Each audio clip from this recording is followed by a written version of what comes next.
their moment that they could set a name for themselves to change the world as we see it, to qualify for M5, and it all begins here today in this best of 5 series, Team SMG versus Imperial. Let us begin to draft.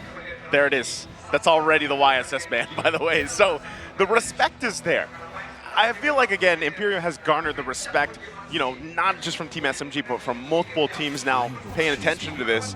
And it's good because they do the exact same thing, right? This is someone that we talked about quite extensively, Smooth with that R-Lot. Now, what is left open, too, was the performance of Stormy with the Valentina and the Lilia. Those are probably priority picks that could pop up.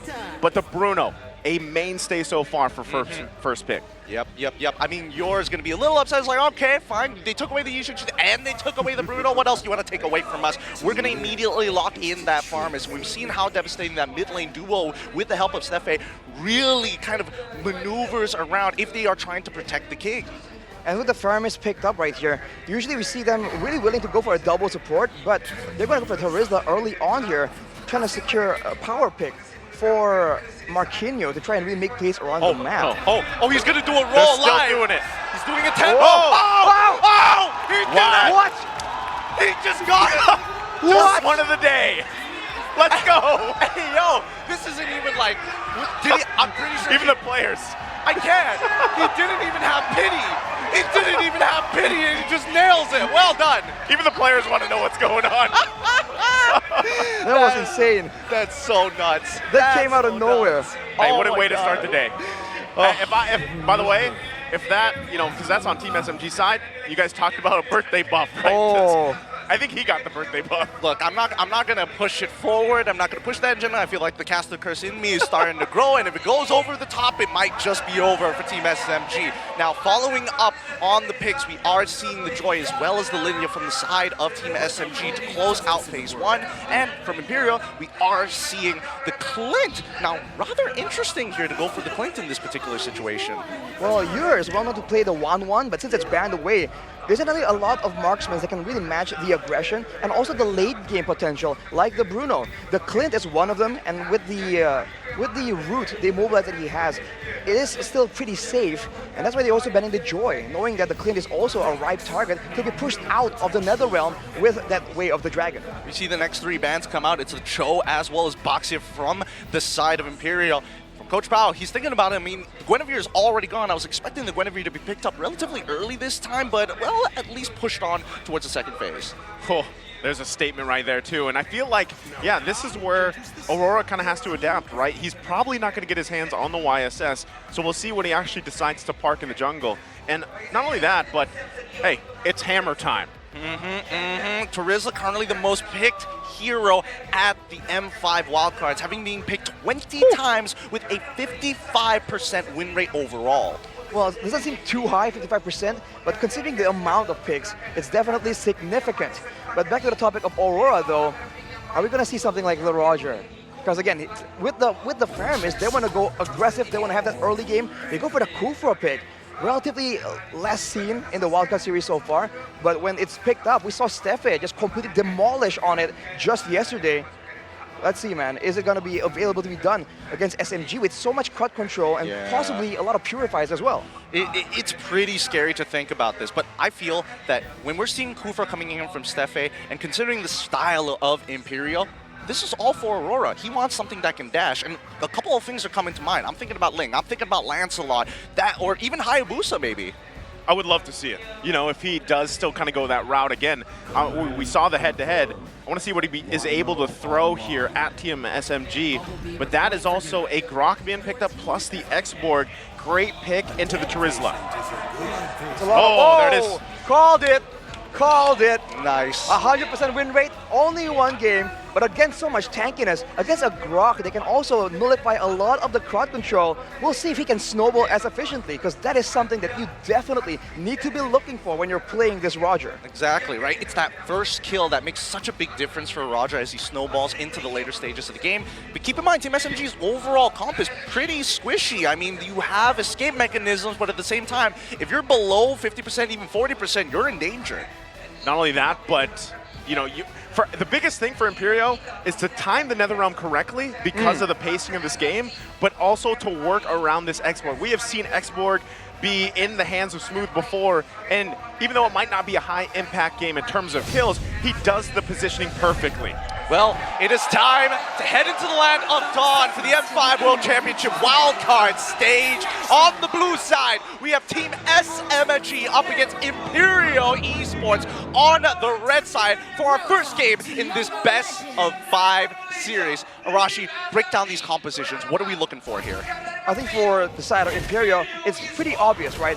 Go in aggressively, have that NetherRealm to play around with, and for SMG, I think it's stall out the laning phase, and then afterwards, in the neutral team fight, abuse that Lilia damage, and really use that control to really stifle the rotations coming in from Imperio. Well, let's see how much, as Marquino's taking a little bit of damage. He should be okay here, right? He's not gonna give first blood just like that. Yep, should be fine as he is.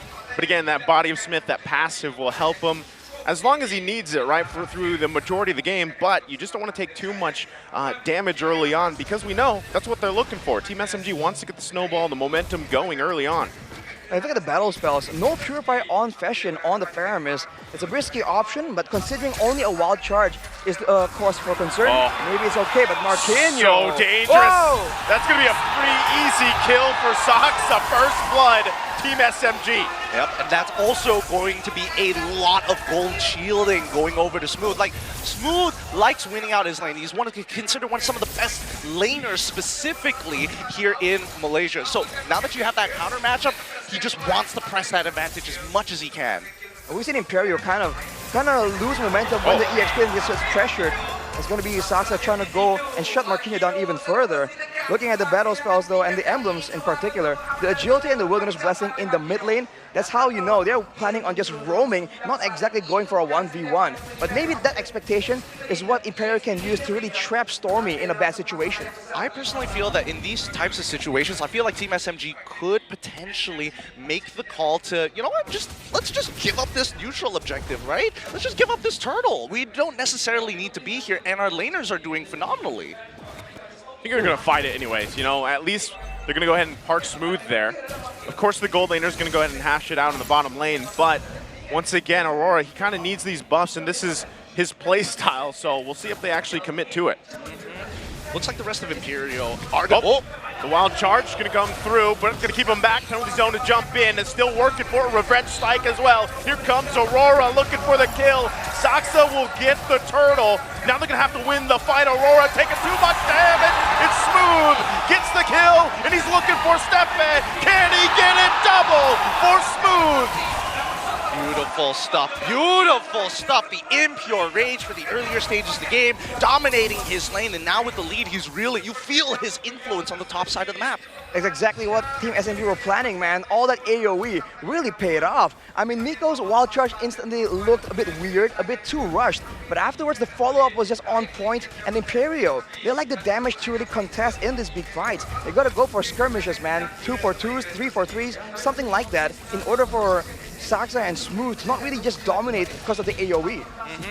Now, one thing that a lot of people don't talk about are the side POIs. Whoa, Steffi, he's not going to die, right? The side POIs, things like the River Crab, for an example. It's actually pretty important for a laner like X-Borg. Once that Firaga armor is broken and you can't walk back up to lane, an easy way to kind of find these charges is that River Crab. Steffi's fine. He's good, right? He's great. Oh, wait. But look, they're still going to be putting the pressure here now on yours. Steffi going to jump in. Good play. They get Stormy. There's the NetherRealm to help him out. They're going to keep Team SMG at bay. Look at that, man. Aurora late to the party. Team SMG, they're just trying to make sure that they are the ones in control right here, making sure Imperio are always guessing, because Miko is just always around the corner. Yeah, he's just going to take a couple shots. Aurora wants to commit to it, though. Going to use that retribution, but does not want to go under the turret with Sasa there. Whew. Especially if he's going to take his time, but I mean, Smooth, once again, being really, really annoying. Marquino doesn't stand a chance against Smooth as of right now, but notice that at least Smooth is communicating to the rest of the team. The information that he provides allows Saksa to get a free orange buff, and they're still proxying the lane. Like, Marquino is going to be losing a decent amount of EXP if he can't get past Smooth.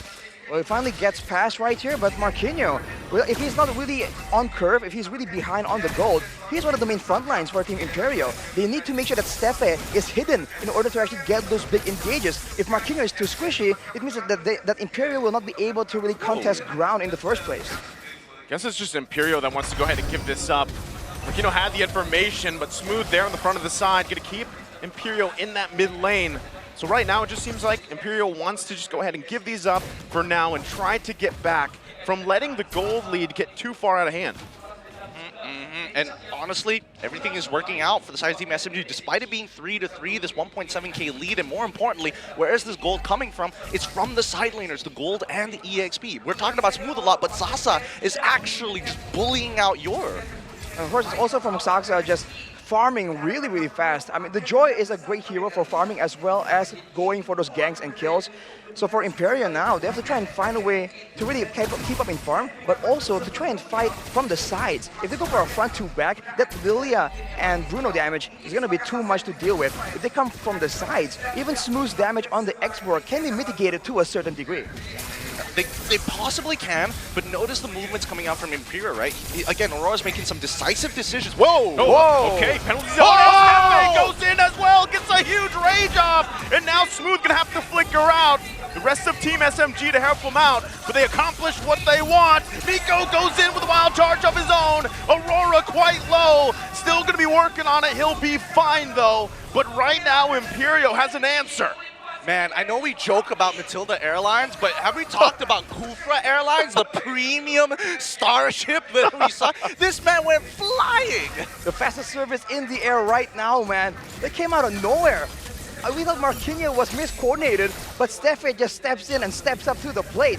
Of course, now Team SMG with a tower taken in the mid lane, they're gonna try and get into Aurora's jungle even more. But it seems like with that play, they're a bit deterred here, knowing that Imperio can still strike back with a 1 to 2k gold deficit. Yeah, I think people need to recognize that for Stefe, that's not exactly easy. You're going at max range, but you also have to flicker at the right position to make sure that your end spot is past 50% of the wall to make sure that you're on the opposite end. Aurora, he might be in a little bit of trouble as the rest of Team SMG start to collapse on this turtle. Yeah, if they even want to contest this, he needs that nether realm, but he's going to be zoned out completely.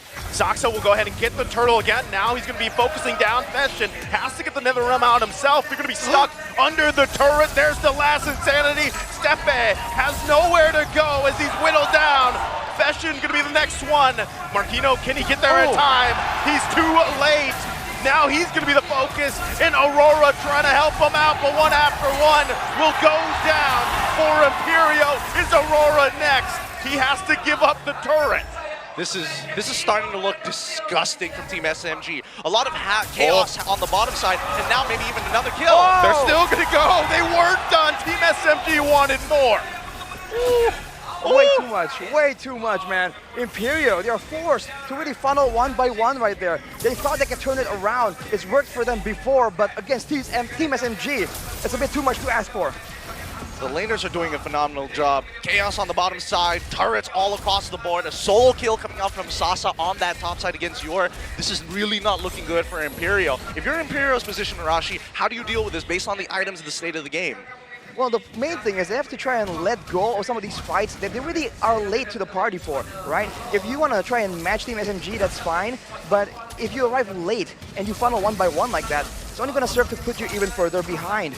Right now, it's a 700 gold deficit for Yor, but it's not fatal, right? He can still come back from this, and so can Aurora to a degree, but in the jungle, that's just a bit more difficult, especially with all the aggressive maneuvers that Team SMG are doing. I think this is actually a set game plan for the side of Team SMG, right? They are really slowing down Aurora. I mean, they're even delaying the buff. It's not necessarily we have to steal your buff, we just have to delay, reset it time and time again with Smooth and Miko. You talked about this before the draft, their play style, right, from Team SMG. They're probably going to choke out at least one lane, and that's kind of what they did. They hyper-focused on Aurora, but again, this all kind of happened with those early kills for Smooth as well, which is already a great pick into the Terizla, so it forces Imperio to kind of just constantly be trying to catch up here. It's one of those situations where, you know, real life reflects these video games. In MMA, Brazilian Jiu-Jitsu to choke somebody out compared to Muay Thai looking for that big knockout. It's a different style for sure. And now look at Team SMG. They're going for the Lord, but they're also trying to bait Imperio into a fight, seeing if they're going to get impatient. And if they can find Yor maybe in this fight, that'll be great, man. At half HP now, then they got to commit. I don't think they can. They just have to give up the Lord here. Team SMG furthering the lead. Now they've got the Lord. We'll see if Imperio can defend against the push. Dude, Saksa is 3 levels ahead of Aurora right now. Like, these neutrals are impossible to take, even if you get a 50-50. They're going to find Smooth here. Armor's going to be gone, but it's cut off with the Guardian's barrier there. So Imperio has no option but to go back to base and get ready. That's a big problem with that composition, man. You thought that he's gonna get picked off, but with the Firaga armor, he essentially has a second lease at life. And just to take out the armor, Imperio has to commit so many things, and you're stuck. Oh, okay. Little misplay there. Stefan gonna go in with rage. They're gonna be able to find Stormy. Now can they win another one? Sasa gonna be in trouble. They chase him down, and they find him. Miko the next target. They're still going for it. Smooth here to keep him at bay, but he could be in trouble as well. Soxa's gonna jump in. They're whittled down. Smooth has the immortality, but Imperio has to deal with their base. So remember when we were talking earlier about, wow, Stormy not taking the Purifier earlier, that's really, really bold of him. It pays off at least for Imperio Esports this time around. And I think we need to take a small breather here, right? The Lord is starting to walk up, but a majority of the members from the side of Team SMG are looking to back off. They're waiting for that second wave. I don't know if they're going to get an inhibitor turret off of this, but so far, I feel like Stefe is holding Imperio together right now. I mean, he has the highest kills in the game. As a roamer, not ideal, but better than nothing, right? He's holding it in. He's making sure that he is on curve as well. If you have a tanky Kufra, it's also more risk for Team SMG to consider if they're trying to make all these bold, aggressive plays. With that warning though, with that moment, Imperio Esports are able to take down 2 members, but now Team SMG will be a lot more careful when they're walking around those danger zones. We got 72 more seconds until the next Lord actually spawns. Team SMG with their slow playstyle, right? This is starting to get into, well, not dangerous territory, but on the cusp of it.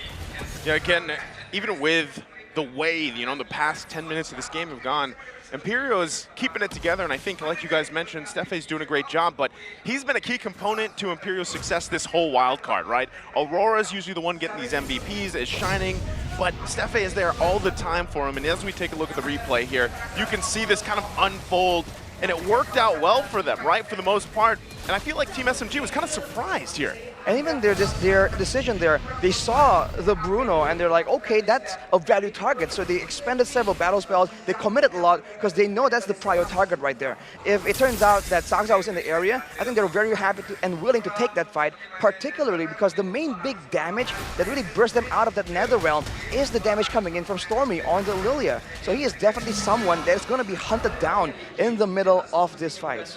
I think if Team SMG wants to close out this game against Imperio before it gets really dangerous, this upcoming Lord is going to be very, very important. Because look at how quick that even though Aurora was getting slowed down, he's catching up, right? From 3 levels, now it's 2 levels, and eventually it's not going to matter anymore. And then it's about gold investment. I don't think he has enough of a hedge fund just yet, but I think that Team SMG are hoping that Imperio make that first move with and then get punished. Usually the breaking point is at 15 minutes, more or less, and we are getting very, very close. But if you look at the wave management, you saw Team SMG send 1 member to the top side, but they don't push it in immediately. They want to make sure it builds up, and they're trying to use this macro play to really pull Imperio Esports apart. If one of them is forced to go up to the top side, it's going to be quite the easy Lord. Oh, Miko, half health already. He's going to have to back off, but he's still going to be holding on to the wild charge. So Imperio having a bit of a hard time to get near this Lord as it's taken. Smooth already going to use the last insanity. He's going to find Marquino. And now Imperio on the run. Miko goes in with his own combination. Takes a couple shots, but they're still going to be chasing him down. Imperio has to get to their base, licking their wounds they've lost. Marquino. Oh, they need to find something to reset here. If Fashion can cancel some recalls, maybe that could be good. But right now, Saksa, very healthy, Smooth, almost about to get his Firaga armor back. And of course, Sasa, not even worried at all. He's got Hotspot. He can top up off of anything. I don't know, wave to available for Imperio Esports right here, but they do have Marquinhos with the penalty zone up soon, so they can attempt a fight if they really want to, or they can just let SMG just suffocate them even further into this game. That team fight was just so difficult for Imperio to deal with, particularly because there's not a lot of mobility in the hands of Marquinhos, man. When he gets slowed down like that, it's so difficult. You might have to try and find some items to really deal with the slow over the damage. Yep, we're getting to that break point of 15 minutes, you know? That's what you were talking about earlier. I feel the arm slipping under for the rear naked chokehold at this point, but still, I was hoping that Team SMG would just be a little more aggressive. I think they were hoping for more there. Yeah, still. Actually, here could be looking for more, but this is what they do. They play around Migo, they play around Smooth. Steffi gonna get trapped, takes a ton of damage, is taken care of quickly, still gonna be working for it. They have the Nether Realm there to help him out. Steffi barely surviving, gonna use that concealer as well. Imperial still pressured on the defense. God, I love a good Grok player, man. Being able to alter terrain is such a powerful tool. And Migo's barriers have been absolutely on point. I think there's been 6 or 7 moments in this game alone where the barrier has isolated one of the members of Imperio. And the only reason why they haven't been punished is because for the most part, every single one of them have dashes, except for Marquinhos. That's why it's so difficult for him right now to really move up and try and find some intelligence. And even if Marquinhos isn't the priority target, Steffi becomes the second, because as soon as he doesn't have his leap, then he's in a lot of trouble. He's forced to use abilities, and he's forced, and maybe they can even get some good ultimates, like for an example, in the Nether Realm from Feshin. Yeah, that's, again, the timing on that is crucial. And as we get further in the game, you know, we're already past that 15-minute mark you guys mentioned earlier. It's going to get more dangerous, right? Especially with Ur here. So if they can stall it out, still going to be going for it, though. Once again, the Guardian Barrier on point. Steffi this time can't be saved. Now Imperial once again down a member. But I tell you, it's just one after the other. A result of one thing leads to consequences from another. Steffi just uses the Tyrant's revenge into in an aggressive way, so he can't really jump over the barrier. Once again, it's Miko. Even though he wasn't the main initiator technically, he was the one who made that play happen initially. By just being annoying on this Grok, man, he's able to just walk around, be immune from crowd control, and that's also really limiting Fashin's playmaking. You can't really pull back Miko. I mean, as much as we talk about like game plans that you said before, you know exactly what comp you want to play, you know what you're expecting from your opponents. The individual performances here from the side of Team SMG have been extraordinary, making this game, you know, move along a lot faster compared to what we usually see. Yeah, not only that, but just the way things are falling into place, the layering, I should say, of Team SMG and their ultimates and everything else is what is doing the damage to Imperial, right? Other than the fact that, yeah, at this point, you know, Sasa, he's stacked in the items, right? He's exactly, it's just takes a couple shots and most likely Imperial is going to be down a member. So how do you play around that? This is the time where they have to be able to utilize these 17 minutes that they've garnered themselves and actually have a good defense against this Lord push. Well, Arashi, quick thoughts on this. Can Imperial find this flank angle to get on top of Sasa? I think flanking is exactly what they need, but look at his pick! Wow, they're going to be able to find Stormy so quickly. Now they have to deal with the Lord. Still keeping it together. Smooth Immortality going to go down. Yur's going to flicker in, chasing down. Sasa on the run. They leave him there. They worked for it, but Smooth still alive. Imperial stays in the game, though. Team SMG getting rocked by Imperial Esports. It's unusual to see Stormy get picked off in this particular manner. That's when it's the most dangerous, man. You know Imperio has nothing to lose, and they really need to try and find something before the Lord happens. The fact that Stormy was not with his team, I think was a bit of an oversight. And now they're going to push immediately to try and find some more resources, equalize a bit more. We're approaching the 20-minute mark where usually the goal difference starts becoming irrelevant. Now it's all down to execution. And Team SMG, they've been neat so far, but can they keep it up until the end of the game? Because Imperio are gaining momentum. I don't know. It might actually just backfire here, considering the 4 items already completed, and now for the final item coming in from Aurora, especially with the new changes towards Roger's side, I don't think that Miko can walk up as comfortably, especially if he is healthy. Looking at the items here, for Ur, he has the great Dragon Spear, by the way. So all these slows coming in from Team SMG, he can kind of deal with it by being speedy. The only real hard crowd control is going to be the hands of Miko, and usually Imperial will force him to use it on other members before Ur is even in the fray. I mean, Okay, I'm thinking of like layers upon layers upon layers here, right? I'm going deep into the conspiracy at this point, right? Oh, yeah. I'm on Reddit, I'm trying to figure out what's going on, and I think that at this point of time, the front to front from Team SMG seems better, but I think that Imperio so far, if Sefe is able to get the person who is able to peel them off the most, in this case, it's not smooth, Faraga armor, really annoying, but continuously attack Stormy and priority target being Sasa, if he walks up too far forward, might just be the answer here. And if they fight in a clumped up formation, it's also going to be very difficult because for the most part, Yura is hitting everyone at the same time. The same can't be said for Sasa. So if Sasa's walking up trying to do damage, say for Stormy, they can get hit by collateral damage from that passive, and that could be what Imperio Esports need. Again, this is what they could need here if they can actually contest this Lord. Despite the deficit going on, they're on this side of the jungle. Stephanie going to take quite a bit of damage though. Wild charge going to be used. Can he get punished? Imperio keeps it together, but Marquino going to be in trouble with the last Insanity. Smooth comes out swinging again, and that's another Lord in the hands of Team SMG. Oh, the timing. Had they just finished that Lord just slightly quicker, they could have abused the fact that Marquino's death timer is getting really, really long at the 20th minute of the game, just missing it by 2 seconds. Marquinhos though, man, it's such a tough game for him to be in. He's just, in the fight, he can't really do much. In the 1v1, he can't really do much. He's forced to just stick with the team, and even when the team tries to back away, he just gets left behind as the rear guard. For Team SMG, that's the ideal circumstances, but look at this, hang on. Okay. No way. Oh, Stefan gonna jump in. Sasa. Oh, it's gonna be saved by Stormy. He goes in. Still gonna be just fine now. It's Stefan on the run. Aurora's in trouble too. And look at the base. They're gonna put the focus on there. Your falls fashion, trying to keep it together. Immortality from Sox is gonna go down, but the Lord is now there. Marquino gets back in time. There's chaos everywhere, and Stefan finally falls towards Team SMG's side, but they can't clear it just yet. A couple hits away for the base. They're trying to keep it together. Smooth goes in, and Team SMG will take game one. I mean, that's why we nominated him for the MDLMY's Legends here in MY. Didn't even break a sweat, leaning back on his chair, and after the fight was over and looking for that end game, that's when he leaned forward and was like, okay, now it's time to play. Cancels the Kufra's ult, times the Purify perfectly so he doesn't get that initial hit. Disgusting!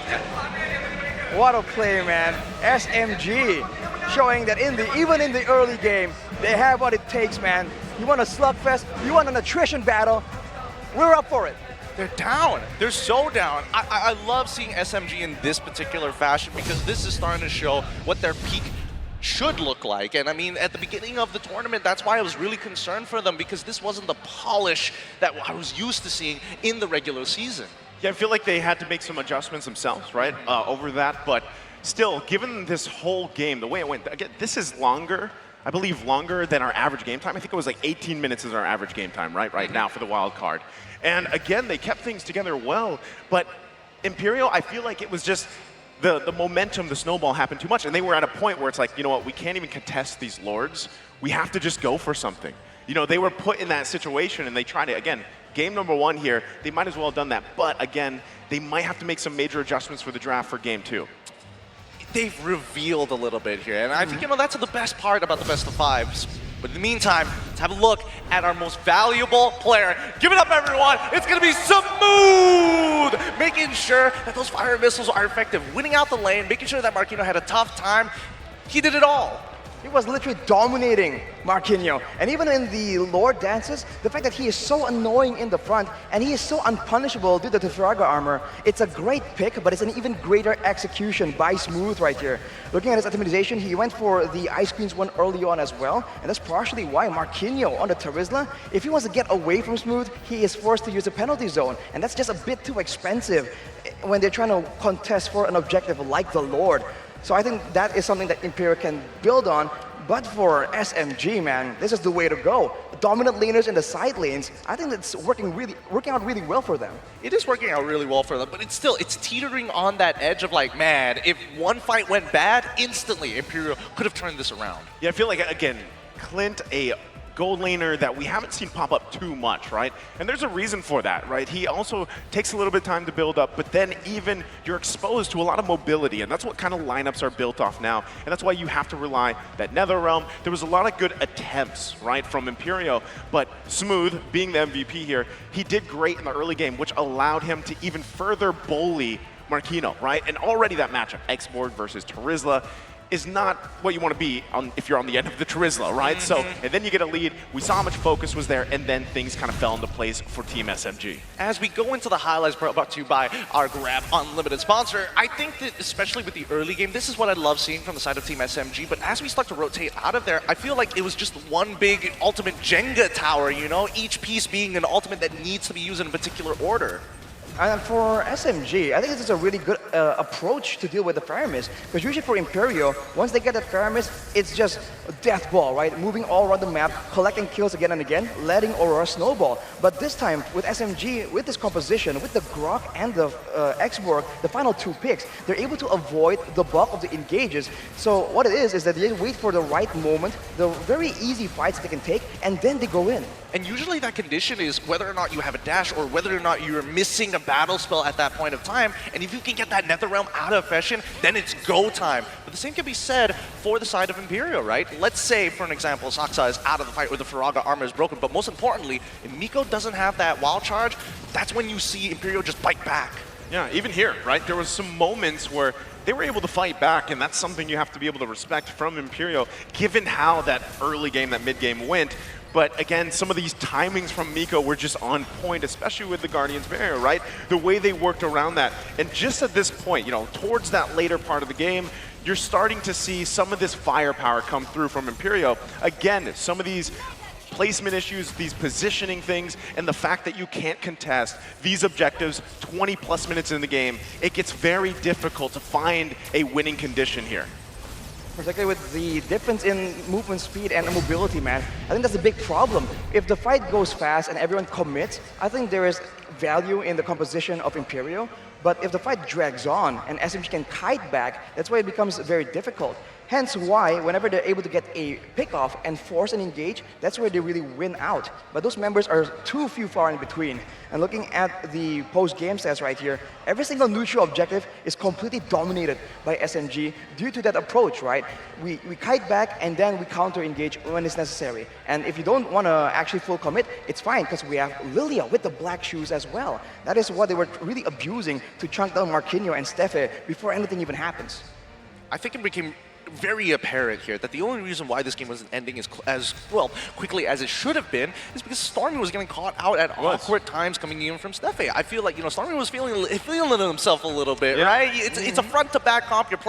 You're trying to just slow down the front line, let him come into us, just peel, but Stormy's pushing up in the sideways, making sure that the wave management is pristine. And he had multiple MVPs yesterday, right? So exactly. He comes in today feeling pretty good. But you pointed this out, right? The fact that you went with the flicker instead, you are susceptible to getting bursted down really quickly before you even get a chance to actually use the black shoes, right? So this was something that was apparent for Team SMG, and I feel like if some way, somehow, we got another 5+ minutes for Team Imperio, there probably was a moment where they swing things back, right? There was an opportunity for that. So it was better for Team SMG to end things while they did. And again, it makes me wonder exactly what Imperio wants to do. How do they want to learn from this game, number one? Because most likely, we just got to expect the YSS is going to be permabanned this series.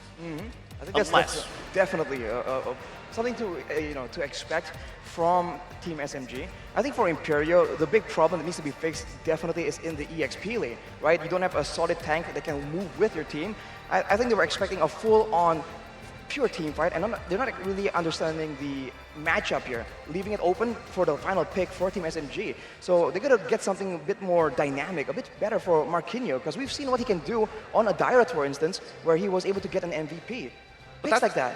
But that's the thing, right? It's about picking and choosing what strategy you want to go with. I think in this game of rock, paper, scissors, Team SMG have come out just slightly on top here. Right. I do agree with you about the Marquinhos point. I do feel that he did get a little shafted here in the draft because they're sacrificing as much as they can just to make sure that Aurora gets ahead. But the game plan coming up from Team SMG made that even harder. Well, we have to see the adjustment, man, because the Teresa was picked first, by the Yeah, way. it It was was. the first pick from Imperio. So if they want to try and hide that matchup a bit more, with how critical the EXP matchup is being in recent times, with the objectives also being more important, the first fight when it's closer to the EXP lane is becoming more and more important. So that matchup also needs to be taken a bit more seriously, not only the gold lane. This is why I want to see, again, going back to the player head-to-head, before we even got to the game, is some growth here, maybe we see a surprise, right, for Aurora alone and how they work around this, because looking at this in the objective department, right, 0-0. Turtles, Lords, very low in the turrets, which they got towards the end there when they had some of those winning skirmishes and team fights. But that's the thing, I feel like when you're going against a caliber of this, and they need to be able to contest those objectives early on. They need to be able to actually initiate those Lord dances, because that's what Team SMG is looking for, right? So if that means maybe for game 2, you opt for a utility jungler, we see Aurora kind of go into that play style, that could be the best thing for them. Or they can double down on the aggression and go for winning lanes. Because if you look at the whole picture, the XP lane wasn't winning, the gold lane wasn't winning, and the mid lane against a Lilia definitely wasn't really coming out on top. So if you want to have an aggressive jungler, you have to back it up with aggressive laners to ensure that you can go aggressive. Looking at the cards though, the carry is Euro on that Clint. So the late game damage with the AoE, with the passive, definitely is dangerous. But if they want to use it, they gotta try and get it up to speed, get the power spike a bit earlier into the game. I mean, if he is going to, again, it's one of those things where do you kind of push your focus into, right? And I think, at least for the side of Team SMG, it was very clear, okay, early game, we're going to go to the EXP side, because we've got a winning matchup, and more importantly, they also knew where the Roger actually started on what buff. And because